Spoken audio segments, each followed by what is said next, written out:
네, 사랑합니다. 데니입니다. 오늘은 조직 문화 하이어라키를 이제 어떻게 개인에게 적용할 수 있을까라는 주제로 말해보겠습니다.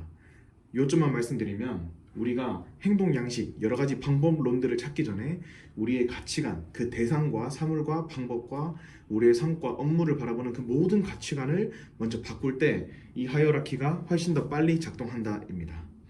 그래서 이 수면을 기준으로 위아래로 나눴는데 한번 말씀드리도록 하겠습니다. 어떻게 경영할 것인가라는 피터 드러커의 경영학을 재해석한 그런 책을 읽다 보니 피터 드러커가 말한 조직 문화의 하이어라키 이 순서를 발견했고, 그 첫 번째 순서는 숨겨진 전제입니다. 가치관을 통해서 두 번째로 우리가 사고방식이 바뀌고, 이 사고방식은 어떻게 보면 우리의 행동을 정당화하는 우리 나름의 논리다 라고 볼 수 있습니다. 그 논리를 가지고 우리는 실질적으로 실천, 행동을 하기 시작합니다. 그리고 업무 결과가 나오고요. 마지막으로 이 별표에 있는 고객 만족에 이르게 됩니다. 실제로 많은 현장, 기업 현장들에서 또 개인들이 가는 많은 현장들에서 되게 반복론적인 것들을 많이 가르칩니다. 그게 바로 이 두 번째 칸에 해당하는 행동과 업무 방식의 영역일 수가 있겠죠. 그런데 여기서 이 아래의 것들이 바뀌지 않으면 이 위의 것은 굉장히 피상적입니다. 그래서 여러분들이 사회에서 많은 교육을 듣다 보면 이런 말을 하는 강사들을 종종 볼 수 있습니다. 애초에 동기가 있는 사람들을 가르치는 건 너무 쉬운데 동기가 없는 사람들을 이끌어내는 건 너무 힘들다. 학교에서든 외부 교육에서든 이건 공통적으로 나타나는 강사들의 특징입니다. 그 이유가 무엇인가? 이 조직 문화 하이어라키를 보니까 한 조직이 그 조직의 가치관이 똑같아야 똑같은 생각을 한다는 겁니다. 예를 들어서 쓰레기가 떨어졌을 때 우리 조직은 서로의 업무 환경을 좀 더 개선하고 서로를 배려하고 서로를 위해서 나의 시간을 내어주는 조직이다 라고 했을 때 그 쓰레기를 줄 가능성이 높겠죠. 그만큼 우리의 가치관과 논리로 완성된 게 이 아랫부분이다 라는 겁니다. 그것이 표면적으로 드러나는 게 행동과 업무 결과다 라는 것이죠. 그래서 제가 이 파도를 그렸는데 이 파도 아래에 있는 부분은 사실 보이지 않습니다. 이 보이지 않는 부분이 사실 이 파도 위에 있는 우리가 보이는 부분을 직접적으로 관여한다라는 것입니다. 그래서 많은 교육들이나 강의들, 컨설팅들에서도 이 행동 업무 방식을 교정하고 코칭하고 상담하고 또 교육하는 것의 한계를 느껴서 그 교육의 일부에 가치적인 요소를 집어넣기도 합니다. 이것을 더 깊게 들어가지 않고 오늘 주제는 어떻게 개인에게 적용할 것인가 이기 때문에 어떻게 개인에게 적용할 것인지를 한번 말씀드려 보겠습니다. 결국에 우리가 어떤 교육을 받거나 컨설팅을 받을 때, 특히 여러분들 같은 경우엔 교육일 확률이 높습니다. 또는 누군가에게 학습할 때 대부분이 이 방법론적인 것들입니다.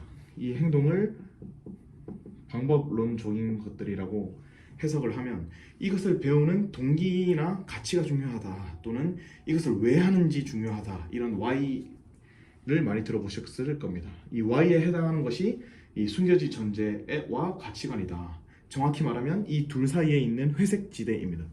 그래서 내가 이것을 왜 배우고 싶을까, 또는 이거 정말 왜 하기 싫을까, 이런 것들에 나의 논리적인 모순을 발견할 수도 있고요.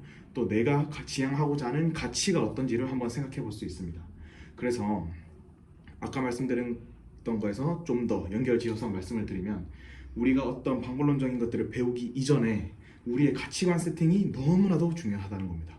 그리고 저는 이 가치관 세팅을 대부분 이웃사랑으로 풀어내고 있습니다. 이 사랑보다 더 큰 동기도 없고, 그 고객에게 필요한 것을 채워주고 불편함을 해결해주는 게 결국에 우리가 돈을 벌기 위한 목적이든 우리가 우리의 명예를 위해서든 그것을 실질적으로 받는 고객은 사랑으로 느끼기 때문입니다. 그래서 이 이웃사랑이라는 전제하에 고객 관점에서, 이웃사랑의 또 다른 말은 고객 관점이죠. 고객 관점에서 우리의 사고방식, 우리의 논리를 만들고 그것에 따라서 행동하고 업무 결과의 지표를 봤을 때 고객 만족이 가장 높다라는 제 나름의 가설과 현장을 통해서 검증하고 있는 단계입니다. 그래서 개인들은 이 가치관 세팅이 먼저입니다. 내가 어떤 것들을 할 때 즐겁고 어떤 것들을 할 때 즐겁지 않은가, 그리고 그 즐거운 것에서 어떻게 나의 방향성이나 삶의 목적들을 찾을 수 있을까, 이런 사명 비전과 관련된 강의들 너무나도 많죠. 그런 것들이 생각보다 매우 중요하다라는 겁니다. 그리고 이 가치관이 세팅이 됐으면 정당화할 수 있는 나만의 논리가 필요합니다. 그래서 사수분들이나 주변의 직장 동료들이나 이런 분들과 같이 술 먹고 얘기만 하지 마시고 굉장한 그 업무에 있어서 다양한 토론과 나는 그렇게 생각하지 않는데 어떻게 생각하냐 이런 논리적인 개인적인 비약을 많이 찾아내서 최대한 없애셔야 됩니다.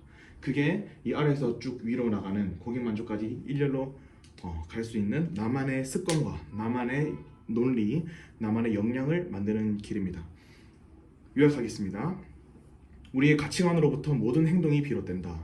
그리고 그 행동이 이웃사랑에 가까울수록 고객 만족에 직결된다. 그래서 우리는 우리의 가치관을 잘 세팅해야 되고 나는 이 안우림은 그 가치관을 이웃사랑으로 생각하고 있다라는 것을 강조드립니다. 그래서 업무 방식 또 반복론적인 것들만 찾지 마시고 내가 왜 기여하고자 하고 왜 일하고자 하고 왜 사람들을 만나고자 하고 왜 돈을 벌고자 하는지에 대한 가치관을 먼저 세팅하시기 바랍니다. 감사합니다.